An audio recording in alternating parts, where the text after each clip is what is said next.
Keceluparan mulut Sanusi yang melibatkan Sultan Selangor. Sebelum ini mungkin punca Dewan Tempahan dibatalkan. Kecoh di media sosial, di TikTok, di YouTube, di Facebook, di Instagram, di X menyatakan tentang perkara ini. Sehingga netizen membalas dengan mereka kata sudah lama orang Melayu mengajar tentang kerana mulut badan binasa, ataupun kerana nilai setitik rosak susu sebelanga. Jadi apa yang berlaku terhadap Sanusi pada waktu ini mungkin boleh menjadi teladan pada orang ramai supaya lebih berhati-hati menggunakan mulut, lidah dan kata-kata. Jangan-jangan nanti boleh menyebabkan kesusahan pada masa akan datang. Bahkan lebih daripada itu, akan menjerat leher sendiri, kata mereka. Lebih banyak bercakap, lebih banyak kelihatan kebodohannya, kata netizen. Lebih banyak bercakap, lebih dapat memperlihatkan ketidakpintaran seseorang. Keceluparan mulut Sanusi yang melibatkan Sultan Selangor sebelum ini mungkin punca Dewan Tempahan dibatalkan, dan ramai orang tahu sekarang ini Sanusi masih menghadapi dakwaan tentang yang berkaitan dengan Sultan Selangor, yaitu mengikut Akta Hasutan.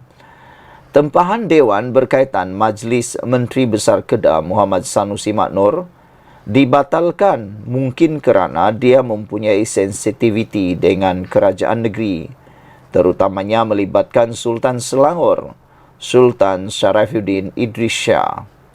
Menteri Besar Selangor Amiruddin Syari bagaimanapun menjelaskan, dia tidak terlibat dengan keputusan pembatalan tempahan Dewan untuk Majlis Himpunan Anak Kedah di negeri itu seperti didakwa Sanusi. Dewan itu milik anak syarikat kerajaan negeri. Menyedari bahawa tokoh seperti Sanusi ini ada sensitiviti dengan kerajaan negeri, terutama dengan Sultan Selangor yang masih ada tergantung kesnya. Katanya pada pemberita pada sidang media di bangunan Wisma Dewan Negeri Selangor hari ini. Sanusi berdepan dua pertuduhan menghasut berhubung isu pelantikan Menteri Besar Selangor dan penubuhan kerajaan perpaduan dalam satu ceramah politik. Mahkamah Tinggi Shah Alam menetapkan 22, 23, 26 dan 29 dan 30 Julai ini serta 5, 6, 9, 12 dan 13 Ogos ini untuk perbicaraan tersebut. Mengikut kedua-dua pertuduhan, Sanusi didakwa telah melakukan perbuatan yang mempunyai kecenderungan menghasut dan menyebut perkataan yang mempunyai kecenderungan untuk membangkitkan perasaan tidak setia terhadap mana-mana raja. Dua pertuduhan yang dikenakan ke atas Sanusi adalah mengikut Seksyen 4 dalam kurungan 1 kurungan B Akta Hasutan 1948 yang boleh dihukum, mengikut Seksyen 4 dalam kurungan 1 Akta sama, iaitu denda sehingga RM5,000 atau penjara maksimum 3 tahun atau kedua-duanya. Dalam perkembangan berkaitan, Menteri Besar Selangor menjelaskan semasa urusan tempahan dan pembatalan Dewan berlaku, dia berada di Jerman bagi lawatan kerja kerajaan negeri. Pihak terbabit pemilik Dewan mungkin mengambil keputusan memulangkan deposit. Saya kena rujuk balik sebab saya tidak tanya kenapa, kata beliau. Saya tidak sebab saya tidak mendapat kontak daripada sesiapa. Tahu-tahu sudah ditempah dan tahu-tahu dibatalkan, kata beliau. Kebetulan masa itu saya tiada di sini di Selangor. Saya ada di Jerman urusan lawatan kerja, kata Amiruddin. Sanusi ketika berceramah untuk kempen Perikatan Nasional di Batangkali pada 1 Mei lalu mendakwa pembatalan Dewan itu kerana poster Majlis Anak Kedah memaparkan wajahnya. Sanusi berkata pemilik premis telah memulangkan duit deposit penganjur Majlis Anak Kedah di Selangor itu. Oleh kerana dewan itu digunakan oleh anak kedah dan poster dia pula, poster Sanusi, dipulangkan duit deposit. Selangor teruk betul Selangor, bagi balik oi duit deposit, kata Sanusi yang juga adun January. Sekian dulu untuk kali ini. Jangan lupa tinggalkan komen anda. Ikuti terus ulasan selepas ini. Salam sejahtera. Ini satu lagi pendedahan yang paling menarik sepanjang kempen pilihan raya kecil PRK KKB di Dewan Undangan Negeri KKB Selangor. Apabila baru-baru ini kontroversi tentang keputusan ataupun latar belakang status pendidikan calon Perikatan Nasional menjadi tular dalam media sosial. Ada yang tanya, wah begitu cepatnya mendapatkan sarjana ataupun master. Kata ramai netizen, bukan ramai orang yang boleh mendapat master hanya beberapa tahun. Ditambah pula, ianya amat-amat mengelirukan, kata netizen. Tapi yang lebih menarik lagi ialah selepas kontroversi tentang status pendidikan calon Perikatan Nasional itu, satu perkara lagi telah berjaya dikorek, ditimbulkan, ditularkan oleh netizen. Itulah harus diingat sekarang, netizen ini bak kata pepatah macam mahkamah yang tidak akan berhenti mengorek, menyiasat dan mendedahkan. Semua latar belakang sejarah yang pernah berlaku, yang telah berlaku dan bakal mungkin akan berlaku berjaya dikorek oleh ramai netizen. Sudah terbukti banyak kali netizen ini bukannya susah untuk menyiasat latar belakang seseorang pada waktu ini. Selepas kontroversi akademik, calon Perikatan Nasional pula berdepan lagi dengan kontroversi hutang. Aduh, ini menjadi tanda tanya daripada netizen. Kata mereka, adakah dengan pendedahan kontroversi hutang ini boleh menyebabkan pencalonan, status pencalonan calon PN ini bakal dibatalkan ataupun dia akan tarik diri? Saudara-saudara sekalian, dipetik daripada mykmu.net, selepas kontroversi akademik, calon Perikatan Nasional berdepan lagi dengan kontroversi hutang. Pemuda PH mencabar calon Perikatan Nasional iaitu Khairul Azhari Saud untuk mengisytiharkan aset dan liabilitinya. Susulan tular dakwaan, dia menanggung hutang sebanyak 37.363 dengan syarikat kredit Community. Ketua Penerangan Pemuda PH Amar Tan berkata, Khairul Azhari perlu membuat pengisytiharan itu demi membersihkan namanya. Setelah kontroversi berkaitan kelayakan akademik, Khairul Azhari dikatakan pula berhutang dengan Along. Malah dia telah mengelakkan diri apabila ditanya media mengenai dakwaan ini. Menurut Mufti Kelantan, amalan meminjam daripada Along adalah berdosa dan tindakannya mengelak daripada menjawab merupakan gambaran bagaimana dia akan melayani pertanyaan rakyat Kuala Kubu Baharu kelak. Justru kami mencabar beliau mendedahkan aset dan liability untuk membersihkan namanya, kata Amar dalam kenyataan hari ini. Beberapa hari lalu, media melaporkan Khairul Azhari mengelak untuk menjawab soalan itu ketika ditemui selepas satu ceramah PN di Batang Kali, dekat Kuala Kubu Baru. Beliau menjawab, no comment, tiada komen, terima kasih, saya perlu ke lokasi lain, katanya ketika itu, seperti dipetik berita harian. Sebelum itu, kelayakan akademik Khairul Azhari dipertikai apabila dia didapati melanjutkan pengajian ke peringkat sarjana selepas memperoleh diploma pada tahun 2019. Bagaimanapun, Universiti Malaysia Pahang Al-Sultan Abdullah UMPSA menjelaskan dia memang memiliki sarjana eksekutif pengurusan perniagaan dari institusi pengajian tinggi berkenaan. Ketua Pegawai Operasi UMPSA Ahmad Johari Mohamed berkata, Khairul Azhari melanjutkan pengajian melalui program profesional melalui UMPSA Advance dan menerima sarjananya pada Majlis Convocation 2021. Sekian untuk kali ini, ikuti terus ulasan selepas ini. Selamat petang, salam sejahtera, terima kasih karena bersama dengan saya di Nazilin Unity Channel. Ini pendedahan paling menarik dipetik daripada myKMU.net yang kita terima, yang kita dapatkan, maklumat sumber yang kita dapat daripada myKMU.net amat menarik perhatian kita. Bahkan lebih daripada menarik perhatian, ianya amat panas. Saudara-saudara sekalian, manakan tidak panasnya? Bayangkan saja dengan tajuk luar biasa ini, gagal hasut rakyat, kempen Perikatan Nasional di PRK Kuala Kubu baru dijangka makin menggila. Nah, saudara-saudara sekalian, kempen Perikatan Nasional PN di PRK Dun Kuala Kubu Baru akan semakin menggila kerana serangan disasarkan mereka kepada Kerajaan Perpaduan tidak berhasil, dakwa Amiruddin Syari. Pengerusi Pakatan Harapan PH Selangor berkata, kempen pembangkang juga seperti berubah-ubah serta cuba memainkan sentimen membangkitkan kemarahan rakyat tanpa bukti dan fakta. Kalau jadi pembangkang tetapi bukan nak bangkang semua benda, lihat semua penamaan semasa sebelum penamaan calon. Kemudian selepas penamaan calon, kempen PN melompat-lompat. Agaknya suka lompat parti, kata beliau. Mula-mula kata nak tukar kerajaan. Kemudian nada berubah. Kata ekonomi Selangor dizalimi kerana keluarkan belanjawan defisit. Dia main sentimen tak guna data, katanya dalam ceramah mega perpaduan di Bandar Utama Batangkali malam ini.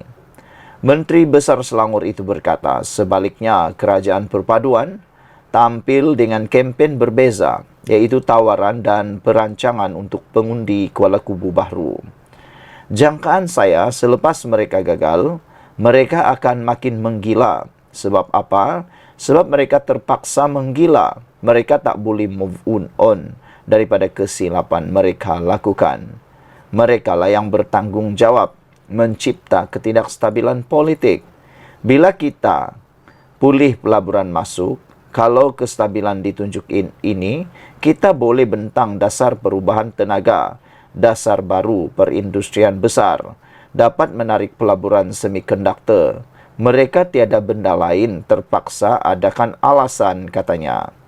Katanya lagi, malah Perikatan Nasional juga ibarat gila talak apabila menyerang pihak mengadakan kerjasama dengan DAP seperti UMNO dan Pakatan Harapan PH.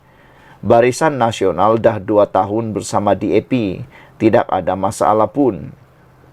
Perikatan Nasional hala tuju tak tetap, nak pergi mana tak tahu. Dia tahu ambil kesempatan, curi orang sini nak bentuk kerajaan. Itu timbulkan ketidakstabilan, hasilkan negara tak makmur dan wujudkan krisis. Sedangkan kita 18 parti bergabung untuk pastikan kestabilan kekal. Orang boleh buat kerja, bekalan pulih, ekonomi kita tarik. Inilah masa depan rakyat sekarang, katanya. Dalam majlis yang sama juga, Presiden Amanah Muhammad Sabu berkata, kenaikan gaji penjawat awam yang diumumkan Perdana Menteri Anwar Ibrahim bukti kejayaan kerajaan dalam tempoh 2 tahun memerintah. Katanya lagi, banyak lagi pengumuman, lebih banyak pengumuman akan dibuat pentadbiran kerajaan yang berbaki lebih 3 tahun lagi. Ini kejayaan awal, kejayaan lain akan mendatang. 3,5 tahun menjelang pilihan raya kita akan umum, kejayaan dari semasa ke semasa demi faedah rakyat, katanya lagi. Saudara-saudara sekalian, amat menarik pendedahan kali ini kerana gagal hasut rakyat, kempen Perikatan Nasional di PRK Kuala Kubu Baru dijangka akan makin menggila. Tiada peluang, musnah harapan, tiada peluang lagi untuk Perikatan Nasional mahu merebut kerusi KKB ini. Hal ini kerana telah diterangkan sebentar tadi. Ikuti terus ulasan selepas ini yang lebih menarik lagi. Salam sejahtera. Laporan kali ini, ulasan kali ini dijamin menyengat. Dijamin masuk akal dan dijamin Anda akan tertarik, dan tolong share supaya ramai orang bukan saja tergelak, bukan saja menitis air mata, bukannya sedih menitis air mata, tapi menitis air mata kerana terharu dan rasa sebab dengan pendedahan ini. Lucunya sampai boleh mengalirkan air mata. Tak percaya? Ikuti terus ulasan ini yang dipetik dari para Harapan Daily, ditulis oleh Norman Rezwan. Saudara-saudara sekalian, ini disenaraikan oleh beliau, yaitu Norman Rezwan. Ini disenaraikan senarai kempen Perikatan Nasional di KKB selama seminggu. Semuanya isu kedai kopi. Tak percaya? Ikuti terus ulasan ini. Terbukti selepas seminggu kempen PRK itu, semuanya yang dinyatakan oleh Perikatan Nasional adalah isu-isu yang bermain di kedai kopi yang tidak berguna langsung menurut Norman Rezwan. Apa yang ingin dibawa Perikatan Nasional untuk warga Kuala Kubu Baru? Persoalan ini sangat penting. Apa yang ditawarkan oleh Perikatan Nasional di Kuala Kubu Baru bagi menumbangkan kerajaan Pakatan Harapan ataupun mau merebut kerusi tersebut? Kegilaan apa pembangkang main isu kedai kopi? Kegilaan apa pembangkang main isu kedai kopi? Dah seminggu waktu berkempen, saya mendapatkan maklumat dari staf dan rakan-rakan yang turun mengikuti perkembangan berkempen di Kuala Kubu Baru. Selain itu, saya mengikut rapat di media sosial kempen KKB, sama ada di pihak kerajaan maupun pembangkang. Banyak sangat dalam jangkaan saya menjadi kenyataan. Atau dengan kata lain, ramalanku tepat belaka. Lawak pertama, saban pilihan raya. Jika kita menang, kita akan menjadi kerajaan, di mana lanskap politik negara akan berubah. Ini lawak pertama yang menjadi modal kempen Perikatan Nasional. Sudah saban kali berulang-ulang digunakan naratif ini. Kalau kita menang, kita akan jadi kerajaan yang akan mengubah lanskap politik negara. Itu kata-kata Perikatan Nasional setiap kali kempen berlaku. Tapi yang menjadi pertanyaan, daripada celah mana Perikatan Nasional boleh menjadi kerajaan dengan hanya menang satu Dewan Undangan Negeri? Satu Dewan Undangan Negeri. Mentang-mentanglah penyokong mereka, yaitu Walaun, dia punya gebang macam penyokong dia tak pergi sekolah dibuatnya. Kemudian timbul isu kontroversi apabila Ketua Penerangan PAS bertanya pula mengenai taraf pendidikan calon Pakatan Harapan PH. Bila ditunjuk keputusan semua terdiam dan diri sendiri berasa malu. Apa jenis kebodohan meminta keputusan SPM itu? Maka netizen kata, cuba nak menjerat musuh, tapi jerat tersangkut di leher sendiri, kata netizen. Tak cukup dengan itu, diungkit pula bahawa calon PH sekolah vernacular. Apa kena-mengena dengan sekolah itu? Sedangkan pemimpin PAS, anak pemimpin PAS, malah dikatakan cucu Presiden PAS, juga dihantar di sekolah vernacular. Seperti disangka, isu perkauman. Pilihlah Melayu, jangan pilih calon Cina. Itu pun jadi isu kedai kopi, modal kedai kopi Perikatan Nasional. Isu perkauman. Pilih Melayu, jangan pilih calon Cina. Sedangkan mereka pada pilihan raya umum lalu meletakkan calon Cina gerakan di 30 kerusi parlimen. Perikatan Nasional pun ada calon Cina daripada parti gerakan, bahkan melibatkan 30 kerusi parlimen. Malah calon mereka ada cakap Melayu pun tak berapa nak lepas. Mereka boleh pilih calon Cina, orang lain tak boleh. Inilah sikap yang sering kali dicanang-canangkan oleh penyokong atau selalu dilaungkan oleh penyokong, disindir oleh penyokong Pakatan Harapan kepada Perikatan Nasional iaitu Walaun. Kata penyokong Pakatan Harapan, kalau kamu buat boleh, tapi orang lain buat tak boleh. Itu selalu dimainkan. Kemudian dimainkan isu Papagomo ditahan polis. Kononnya betapa kejamnya Anwar Ibrahim. Sedangkan apa kena mengena dengan Anwar Ibrahim? Papagomo yang menghina yang di Pertuan Agong, Perdana Menteri yang dipersalahkan. Aduh, gila punya cara kempen, kata Norman. Saudara-saudara sekalian, bercakap tentang Papagomo, ramai netizen yang mereka kata siapa Papagomo ni? Tiba-tiba muncul, tiba-tiba pula macam jadi hero. Sedangkan beliau bukan pengamal undang-undang, jauh sekali negarawan. Tapi mereka pula mau dibanding-bandingkan dengan Anwar Ibrahim. Lagi satu, Papagomo bercakap boleh dipercayai pula oleh para walaun. Sedangkan untuk makluman Anda semua, Papagomo tiada latar belakang undang-undang.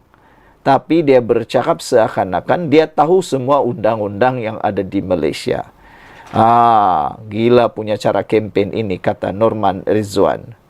Calon perpaduan pakai selendang dijadikan isu kononnya hendak menipu orang Melayu. Orang Cina kamu takbir, walaun sahut takbir, itu okey pula, kata Norman Rizwan. Maaf cakap, apakah kebengangan ini sangat kempen PN ni? Tak boleh ke jaga sikit maruah pengikut kamu tu? Janganlah diperbodohkan mereka sebegitu rupa, tulis beliau. Akhirnya saya melihat jika PN menang, apa mereka nak buat untuk penduduk Kuala Kubu Baru? Hendak janji bulan dan bintang, mereka bukan kerajaan. Sukar mendapat peruntukan dari kerajaan negeri. Jadi, kempen mereka pasal kelulusan SPM, Melayu Cina, Papagomo hina Agong, konon menang PN jadi kerajaan, isu pakai tudung. Betul-betul. Mereka buat walaun pemikiran IQ bawah 50. Sebab kempen mereka betul-betul nak perbodohkan rakyat. Datang pula Noh Omar, cerita pasal apa dia buat. Masa dia jadi timbalan Menteri Dalam Negeri? Ingatkan nak beri cadangan-cadangan atau manifesto terbaik untuk penduduk KKB. Sebab itu, saya katakan, pembangkang main isu kedai kopi. Sebab itu, pagi ini saya menulis ala santai kedai kopi. Nak kempen style PH jadi pembangkang tak boleh sebab PH tak makan rasuah. Jadi fitnah dan mainkan isu perkauman sajalah modal pembangkang sekarang ini. Dulu, Inggris yang suka perbodohkan orang Melayu. Zamanlah ini, bangsa saya sendiri memperbodohkan bangsa Melayu, kata Norman. Kita mahu perpaduan rakyat Malaysia, tapi mereka mahukan perpecahan. Sekian dulu untuk kali ini. Jangan lupa tinggalkan komen anda, tekan butang subscribe. Kita jumpa lagi. Bye-bye.